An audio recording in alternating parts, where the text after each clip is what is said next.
오늘 은혜 받으실 말씀은 요한계시록 1장 20절 말씀입니다. 요한계시록 1장 20절 말씀, 신약성경 400쪽에 있습니다. 제가 봉독하겠습니다. 내가 본 것은 내 오른손에 7별의 비밀과 또 7금 촛대라. 7별은 7교회의 사자요 7촛대는 7교회니라. 아멘. 할렐루야. 오늘도 6월 마지막 주일 이부 예배에 잘 오셨습니다. 여러분 모두도 살아계신 주님 의지하고 승리하는 남은 삶이 되기를 예수님의 이름으로 축복합니다. 오늘은 옆에 계신 분 한번 인사하겠어요. 그동안 수고 많으셨습니다. 잘 살아갑시다.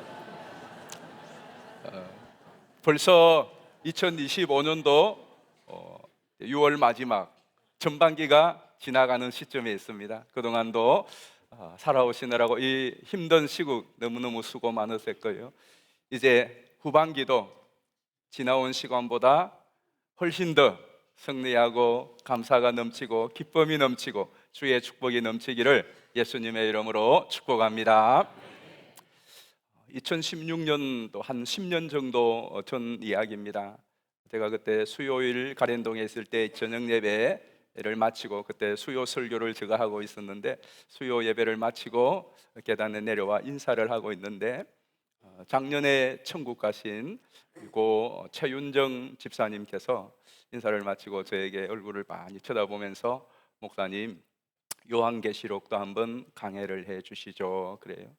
그래서 제가 2014년도에 수요일 저녁마다 요한계시록을 세미로 강해를 했거든요. 그래서 집사님 전에 다 했는데요 그랬더니 자기는 못 들었대요. 이분이 그때 이제 등록하신 지 얼마 안 됐기 때문에. 그래서 그러고는 그냥 헤어졌어요. 헤어졌는데 지나면서 자꾸 그분의 그 눈빛과 그분의 그 음성이 문득문득 생각나는 거예요. 그래서 이거 요한계시록을 주님의 음성처럼 막 들리는 거예요. 요한계시록을 제대로 강해를 해야 되겠구나. 임시예배처소에 있을 때 여러분에게 한번 말씀을 들었습니다. 그래서 때가 되면 잘 준비해서 성경의 마지막 권인 요한계시록을 여러분들에게 이 주일날 예배 때 한 2년 정도를 강해를 해야 되겠다는 생각을 갖고 기도하면서 지금 자료들을 준비하고 나름대로 준비를 하고 있습니다. 오늘은 이제 우리가 7일 8일 매일 성경 본문이 요한계시록이에요. 그래서 그 요한계시록을 따라서 이제 새벽마다 여러분이 말씀을 볼 터인데요. 오늘은 그 새로운 계획인 교회에 대하여 주시는 오늘 여러분에게 주시는 중요한 세 가지 메시지만 좀 전하려고 합니다. 요한계시록은 1장 1절은 이렇게 시작됩니다. 보실까요? 예수 그리스도의 계시라. 이는 하나님이 그에게 주사 반드시 속히 일어날 일들을 그 종들에게 보이시려고 그의 천사를 그 종 요한에게 보내어 알게 하신 것이라. 요한계시록 전체의 내용은 예수 그리스도의 계시라고 그랬어요.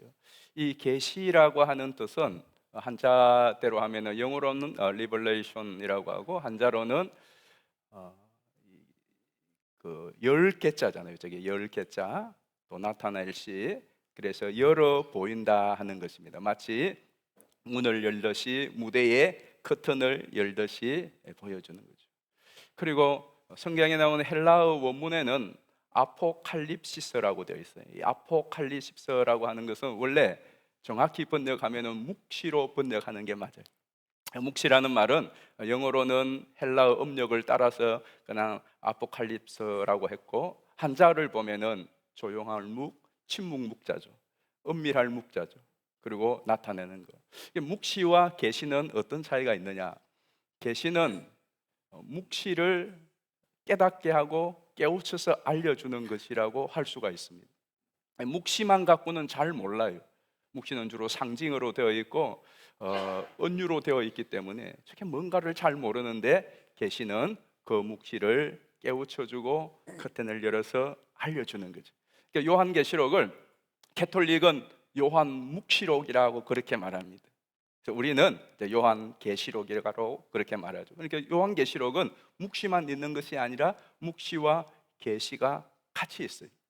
그래서 요한계시록은 우리가 참 접근하기가 쉽지 않고, 또 이단들은 대부분의 이단들은 이 요한계시록을 가지고 합니다. 신천지 14만 4천 뭐 이런 거 다 그렇잖아요. 왜 그러느냐 하면 요한계시록은 사실은 그렇게 한편으로는 상징이 많기 때문에 어렵지만은, 또 구약과 연결이 되어 있지만, 또 한편으로는 성경을 잘 알면은 그렇게 어렵지도 않아요. 이건 편지거든요. 그래서 요한계시록을 읽을 때 이제 내일부터 여러분들이 요한계시록을 쭉 이 여름 동안 읽어 나갈 때 이 네 가지만 잘 놓치지 않으면 돼요. 첫 번째는 요한계시록이 상징이라는 것을 알아야 돼요. 그게 나오는 여러 가지 뭐 적거리 수도, 또 14만 4천, 666, 아마겟돈 전쟁 뭐 이런 거 다 상징이에요. 다른 성경하고는 좀 차원을 다르게 읽어야 되는 것은 요한계시록은 상징을 통하여서 묵시로 말씀하시는 것이다 하는 것을 여러분이 알아야 되고요. 그 문자 그대로 읽으면은, 해석하면은 큰 곤란한 지경에 빠지게 됩니다. 두 번째는 요한계시록은 약 절반 정도는 구약을 인용하거나 또 구약의 어떤 암호나 암시들을 사용합니다. 구약과 연결이 되어 있어요. 특별히 다니엘이나 에스겔이나 이사야나 시편 같은, 다니엘이 가장 많이 인용이 되죠. 그렇기 때문에 요한계시록만 뚝 가지고 이걸 해석을 하면은 오류에 빠집니다. 그래서 구약에 인용된 또 암시된 그러한 성경들하고 같이 연결해서 구약을 바탕으로 읽지 아니하면 요한계시록은 엉뚱한 것으로 갑니다. 세 번째는 전체적인 맥락에서 봐요. 글을 보면 기성전결이 있습니다. 모든 글이 그렇지는 않지만 기성전결이 있는 글이 있어요. 그러면 결론만 보면은 이게 도대체 어떻게 결론에 맞는지, 이 결론이 맞는지를 몰라요. 전체를 다 읽어봐야 돼요. 성경도 여러 가지 여러 권들이 묶여 있지만 성경 전서가 한 책입니다. 성경의 기는 뭐냐? 창세기예요. 창세기가 시작이에요. 결론은 뭐냐? 요한계시록입니다. 그 중간은 성전입니다. 그렇기 때문에 창세기는 성경의 시작이에요. 모든 시작이에요. 그리고 그 시작이 중간에 엎치락뒤치락 하지만은 결국은 어디로 가느냐? 계시록으로 가요. 그래서 이 요한계시록이 지금 왜 여기까지 왔고 이것이 무엇을 이야기하는 것은 창세기부터 봐야 돼요. 그래서 성경을 전체적인 맥락에서 요한계시록을 이해해야 됩니다. 그리고 가장 중요한 네 번째가 교회에 보내는 편지입니다. 논문이 아니에요. 연구 논문이 아니고 교회에 보내는 편지예요. 그런 측면에서 이제 요한계시록을 쭉 볼 터인데요. 요한계시록에 이제 교회에 보내는 편지가 가장 핵심이에요. 실제로 소아시아 7교회들에게 보내는 편지였습니다. 7교회 각각 보내는 것이 아니라 편지 한 통을 써서 에베소 교회부터 차례대로 회람 서신으로 다 전파하도록 그렇게 보내는 편지인데, 왜 이 편지를 예수님이 나타나셔서 쓰도록 했느냐? 그 배경을 보면 요한계시록이 기록된 때가 AD 95년 전후로 봅니다. 95년 전후. 이때는 로마가 전 세계에 패권을 쥐고 있었고 로마의 황제는 도미티안입니다. 도미티아누스가 AD 81년부터 96년까지 로마의 황제로서 세계를 장악하고 있었어요. 이때가 이 도미티안이 황제 숭배를 굉장히 강요했습니다. 정치적인 뭐 여러 가지 이유가 있습니다만, 그래서 황제 숭배를 굉장히 강요했는데 교회는 어떻게 하겠습니까? 교회는 그 황제 숭배를 할 수가 없습니다. 그러니 당연히 핍박이 얼마나 가해졌겠습니까? 일제시대 때에 우리 주기철 목사님을 비롯하여서 신사참배를 거부하기 때문에 순교를 당하고 교회가 어마어마한 핍박을 당했습니다. 신사참배만 했다면 핍박을 받고 또 순교를 하지 않아도 될 성도들과 목사님, 장로님, 권사님, 집사님들이 신사참배하는 그거 거부하느라고 목이 날아가고 추방을 당하고 감옥살이를 하고 어마어마한 핍박을 당했어요. 그러니까 황제 숭배를 강요한 일본보다 훨씬 센 당시의 그 로마의 제국이 황제 숭배를 거부하는 곳곳에서 오직 황제 숭배를 거부하는 사람들은 이 기독교인들. 그러니 얼마나 핍박이 많았겠습니까? 그리고 그 교회들 가운데에 아직 남아있는 최고의 수장 12사도들이 다 이미 순교를 하였고 이제 요한만 남았어요. 90이 넘은 요한만 남았는데 그 요한마저도 유배를 보내버립니다. 밤모습으로. 그러니 이제 거기서 그냥 그러다가 죽는 거예요. 그때에 또 교회 내부에서는 어떤 일이 일어나는, 이 외부에 핍박이 있었고 내부적으로는 니골라 당이라고 하는 이 이상한 당이 생겨서 이 사람들은 우리는 구원을 받았기 때문에 영혼이 중요하다. 그렇기 때문에 육체는 아무것도 아니야. 어차피 썩게 될 육체. 그렇기 때문에 육신으로 내가 행하는 모든 일들은 별 의미가 없어. 내 영혼만 건강하고 영혼만 좋으면 돼. 그래서 음행을 행하고 또 무엇을 먹든지 뭐 술을 마시든지 우상 제물을 먹든지 이런 거 아무 상관이 없어. 그래서 도덕적으로 부패하고 타락을 부추기는 이런 니골라 당이라고 하는 이런 이단이 들어왔어요. 그렇지 않아도 살기가 힘든 데에 세상과 타협하고 세속화되는 일이 교회에 급속도로 퍼져나가는 거예요. 그런데 그런 와중에 신앙을 지키는 소수의 무리들이 있습니다. 교회마다 그랬고요. 또 어떤 교회는 아예 교회 전체가 그랬습니다. 핍박을 견디면서 세상의 유혹과 그 타협과 온갖 시험들을 견디면서 고군분투하면서 이 믿음을 꼭 붙들고 생명을 다하여 지키는 성도들이 있었어요. 그들을 위하여서 예수님께서 나타나신 거예요. 자, 우리 요한복음 1장 9절 말씀 한번 보세요. 요한계시록 1장 9절 말씀. 나 요한은 너희 형제요 예수의 환난과 나라와 참음에 동참하는 자라. 하나님의 말씀과 예수를 증언하였으므로 말미암아 밤모라 하는 섬에 있었더니. 잘 보세요. 참 이 말씀이 가슴 뭉클하지 않습니까? 나 요한은 너희의 형제요. 그 다음에 예수의 환난과 나라와 참음에 동참하는 자라. 그래서 하나님의 말씀과 예수를 증언하였으므로 말미암아 밤모라 하는 섬에 있더니. 이게 무슨 말입니까? 예수님 때문에, 하나님 나라 때문에, 예수님의 파트너십이 되는 그것 때문에 내가 지금 이 밤모에 유배되어 있다는 거예요.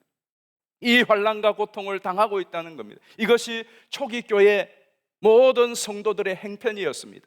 다른 이유가 없어요. 예수님 때문에, 그 하나님 나라 때문에, 예수님 때문에, 하나님 나라 때문에 그들이 죽어나가고 그들이 환난과 시련과 핍박을 당하고 있습니다. 이 말씀이 참 가슴 뭉클하게 하는 겁니다.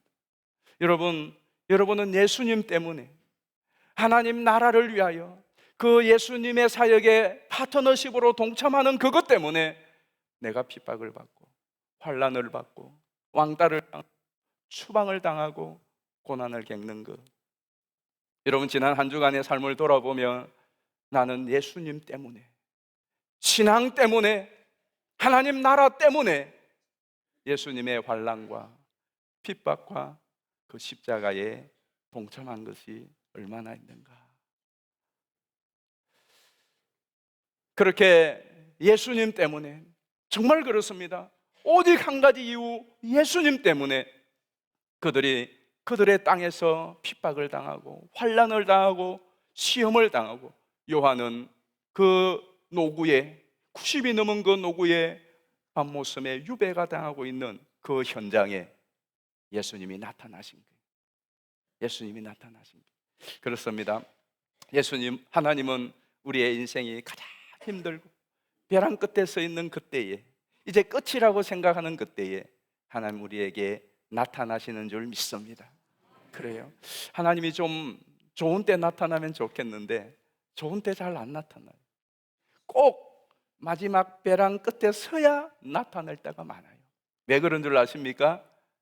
우리가 좋은 때는, 평안할 때는 나타나도 잘 못 알아먹습니다. 말씀을 해도 잘 안 들려요.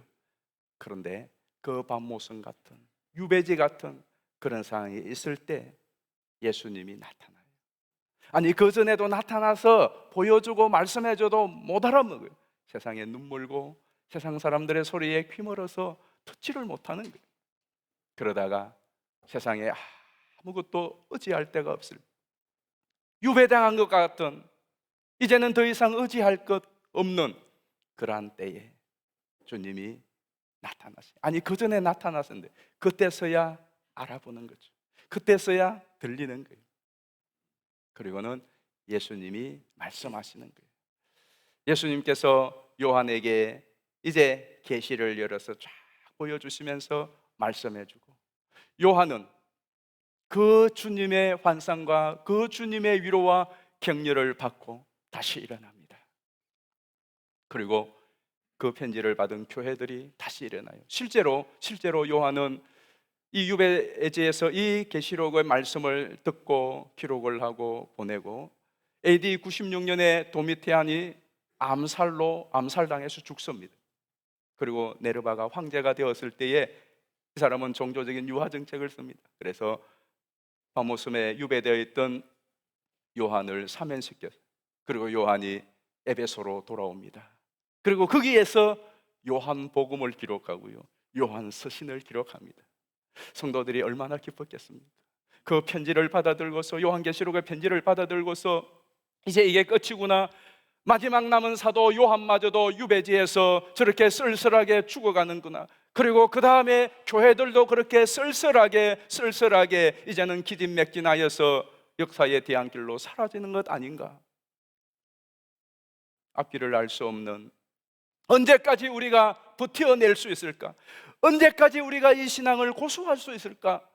그때에 예수님이 나타나시고 예수님의 편지가 돌아가고, 그들은 그 편지를 받아들고서 그 주님의 메시지를 받아들고서 다시 힘을 내고 일어나 복음의 꽃을 피운 줄 믿습니다. 어쩌면 이것이 오늘 우리의 현실과 같지 않습니까? 여러분의 신앙은 어떻습니까? 우리 한국 교회는 어떻습니까? 이구동성으로 교회의 부흥 시대가 끝났다고 말합니다.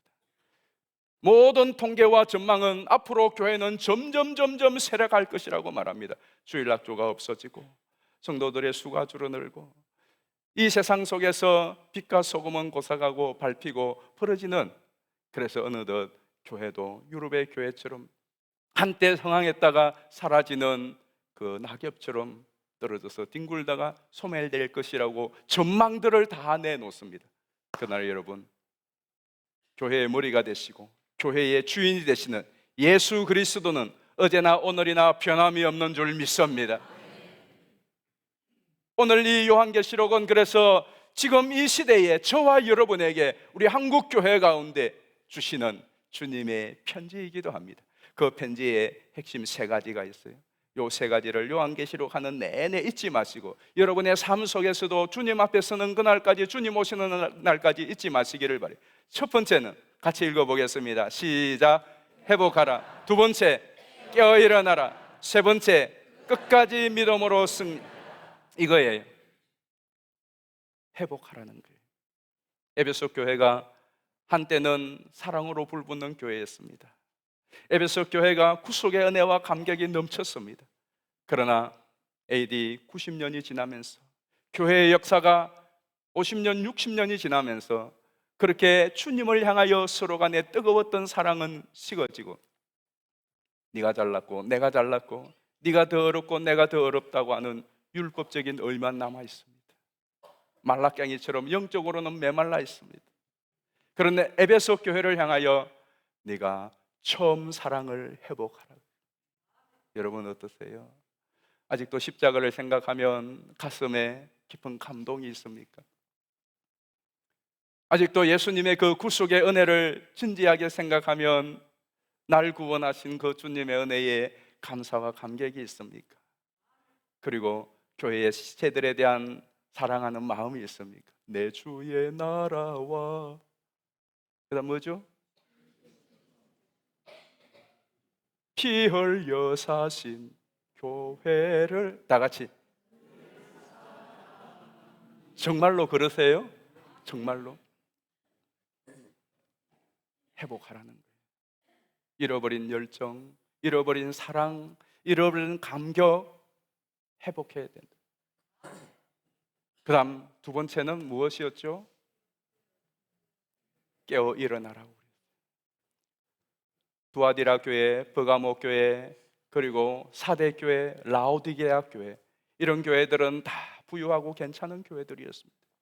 그런데 세상과 타협하여서 음행과 우상 숭배와 그리고 영적인 안일함 가운데 있어.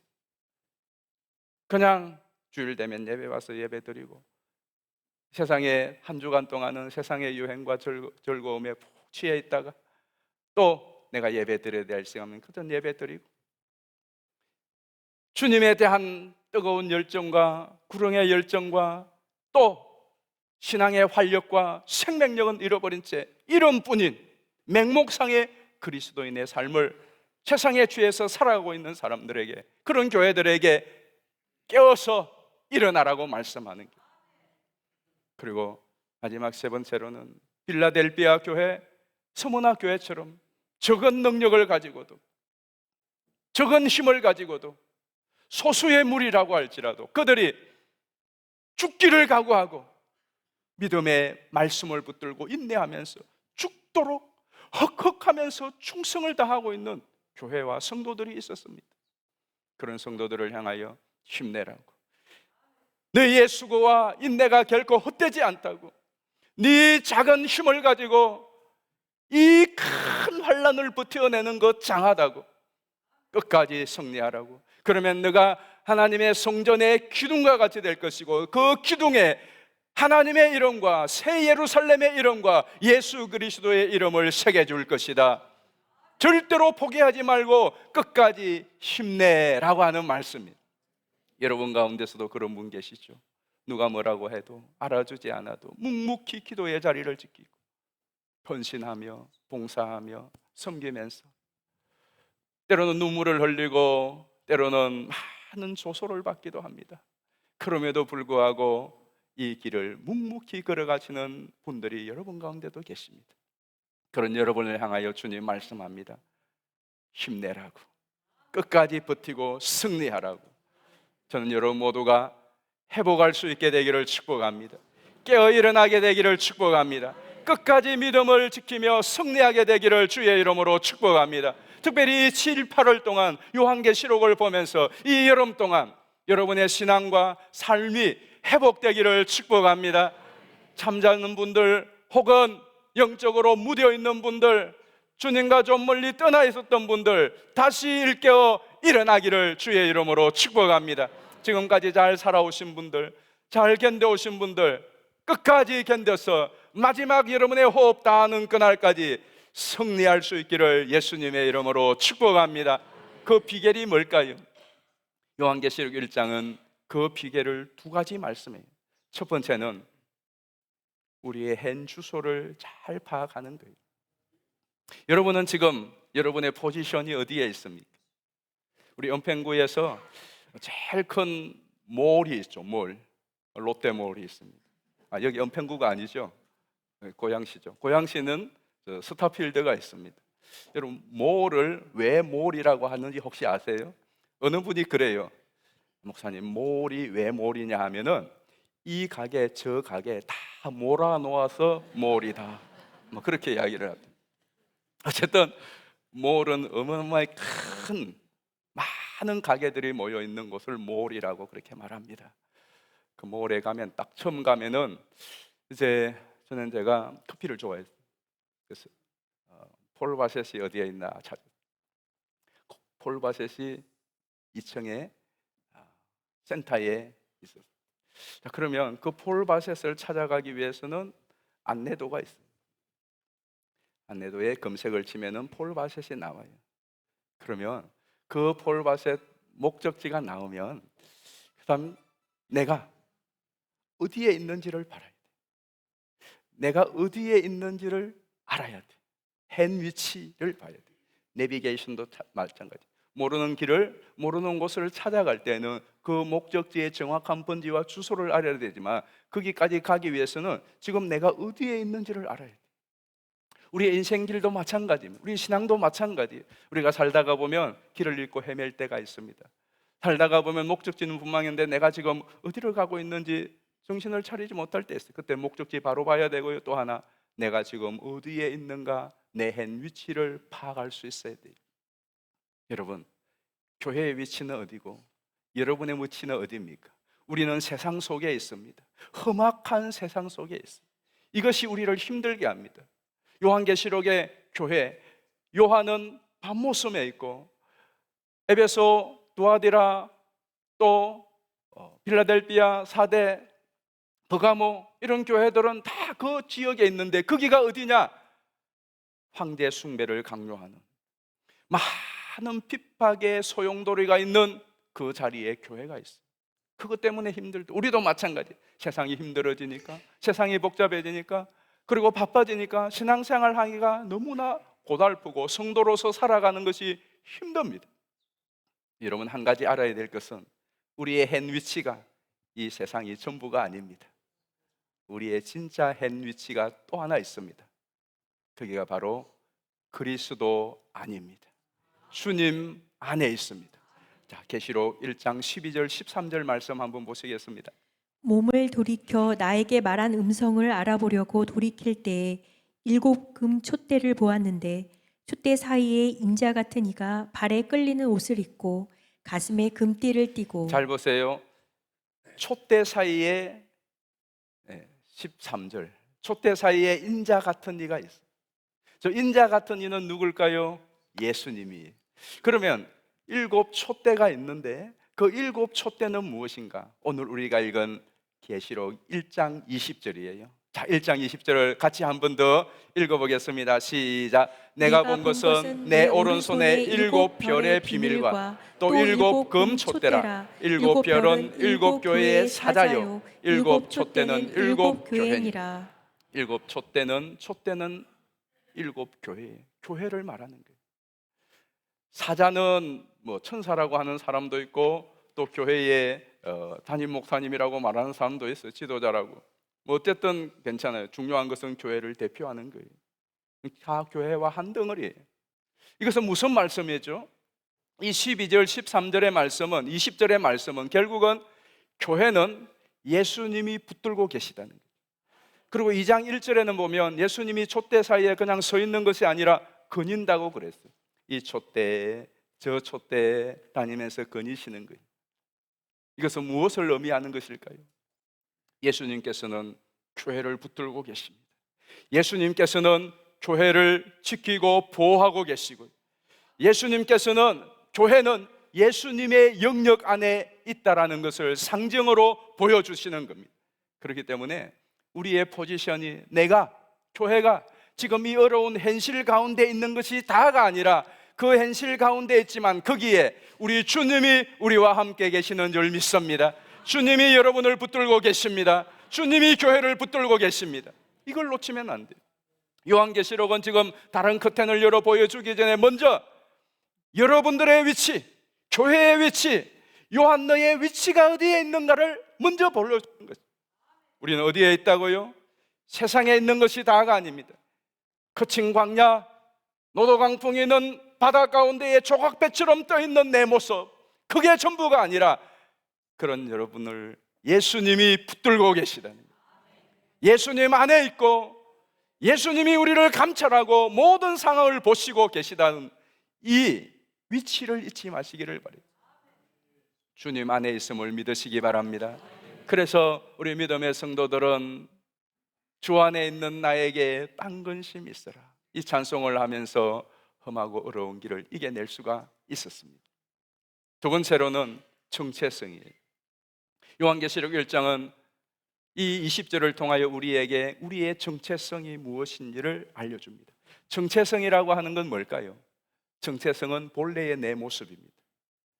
여러분은 여러분의 본래의 모습이 뭡니까? 자, 10대 때가 내 원래의 모습입니다. 20대 시절이 내 원래의 모습이다. 50대 시절이 내 원래의 모습이다. 60대 시절이 원래의 내 모습이다. 아니면 지금이 여러분의 원래의 모습이다. 여러분의 원래의 모습은 무엇입니까? 헷갈리죠? 나는 10대 때의 내가 나의 모습인가? 아니면은 30대 때의 나이가 내 원래의 모습이었는가? 아니면은 50대 때의 나, 아니면은 앞으로 내가 80이 살 건데 80이 내 모습인가? 어느 것이 여러분의 진짜 모습입니까? 우리의 진짜의 모습은 우리의 전생애이겠죠. 아마 새 하늘과 새 땅이 되면 그때에 우리의 진짜의 모습을 알게 될 거예요.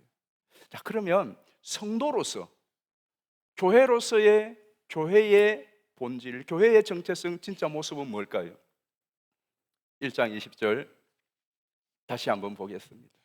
내가 본 것은 내 오른손에 7별의 비밀과 또 7금 촛대라. 7별은 7교회의 사자요 7촛대는 7교회니라. 잘 보세요. 촛대인데 그냥 촛대가 아니라 무슨 촛대죠? 금촛대입니다. 금촛대라는 말은 왜 금촛대일까요? 어떤 분들은 다이아몬드 뭐 이렇게 여러 가지 보석들이 있는데 그때 무슨 다이아몬드가 그렇게 세공기술이 뛰어나서 나왔겠습니까? 다이아는 그냥 만들어지는 게 아니거든요. 금이 가장 귀했습니다. 지금도 금은 귀하죠. 금보다 귀한 믿음이라고 그랬어요. 그러니까 촛대인데 그냥 촛대가 아니라 금촛대라. 구약시대 때의 촛대도 역시 금으로 만들었습니다. 왜? 그만큼 귀하다는 겁니다. 여러분들은 교회는 사실은 금보다 더 귀한 존재인 줄 믿습니다. 왜 그럴까요? 우리 요한계시록 1장 5절 말씀 보시기. 이 말씀은 다 같이 읽겠습니다. 시작. 또 충성된 증인으로 죽은 자들 자들 가운데서 가운데서 먼저 먼저 나시고 나시고 땅의 임금들의 머리가 되신 예수 그리스도로 말미암아 은혜와 평강이 너희에게 있기를 원하노라. 우리를 사랑하사 그의 피로 우리 죄에서 우리를 해방하시고. 아멘. 우리가 어떤 존재라고요? 우리를 사랑하사 그의 피로. 예수님이 피로 값주고 산 분들이 여러분인 줄 믿습니다. 예수님이 피로 값주고 산 것이 교회입니다.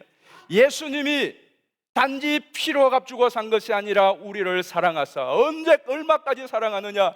죽기까지. 피 흘려 죽기까지 사랑하신 여러분 귀한 존재죠. 여러분이 피 흘려 산 것 있습니까? 여러분이 목숨을 내어놓고 산 것 있습니까? 아직까지는 없어요. 살아있잖아요. 저와 여러분은, 교회는 사람들이 어떻게 여기든, 여러분 스스로도 여러분을 어떻게 여기든 상관없이 중요한 사실은 예수님이 우리를 사랑하사 당신의 피로 산 금보다 귀한 촛대들인 줄 믿습니다. 이것이 우리의 정체성이에요. 이 정체성이 있는 사람들은 아무리 짓밟혀도, 아무리 무시를 당해도, 세상에서 추행을 당해도 밤모습 아니라 그보다 더한 곳으로 간다 할지라도 그 험지에서 자책하지 않습니다.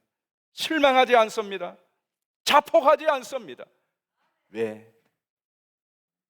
나는 비록 여기에 있지만, 비록 압박을 당하고 핍박을 당하고 있지만, 그러나 나는 금보다 더 귀한 존재야. 금 촛대는 또 하나의 정체성이 있어요. 사명이죠. 촛대는 장식품이 아닙니다.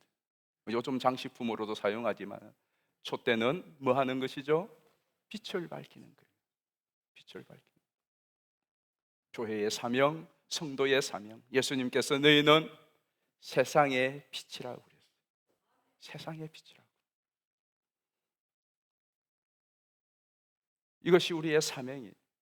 사명이 있는 사람은요, 아무리 어렵고 힘들어도 그것 때문에 포기하지 않습니다. 어머니로서 지금까지 어렵지만 살아오신 분들, 어머니는 함부로 죽지 않습니다. 사명이 있으니까. 아버지도 마찬가지. 여러분은 교회에서, 가정에서, 이 세상 속에서 어떤 사명을 가지고 있습니까? 잘 생각해 보십시오. 이 뚜렷한 정체성이 있는 사람, 그리고 내가 세상 속에 단지 있는 것이 아니라 예수님 안에 있다고 하는 이 믿음을 갖고 있는 사람은 잠시 넘어지고 지칠때라도 다시 회복할 수 있습니다. 잠시 잠들어 넘어져 자빠져 있다가도 다시 깨어 일어날 수 있습니다. 그리고 어떤 시련과 유혹이 온다고 할지라도 끝까지 믿음을 지키고 승리할 수 있습니다. 전 여러분 모두가 이 믿음 가지고 이 정체성을 붙들고 회복하고 깨어 일어나고 승리하게 되기를 주의 이름으로 축복합니다. 오래전에 여러분 말씀 들었고 여러분들도 이미 잘 알고 계시는 예화죠, 시죠. 메리 스티븐슨이 지은 모래 위의 발자국이라고 하는 시가 있습니다. 이건 시예요, 시. 이야기로 우리는 많이 알고 있는데, 메리 스티븐슨이 미국의 매사추세츠주에서 태어났습니다.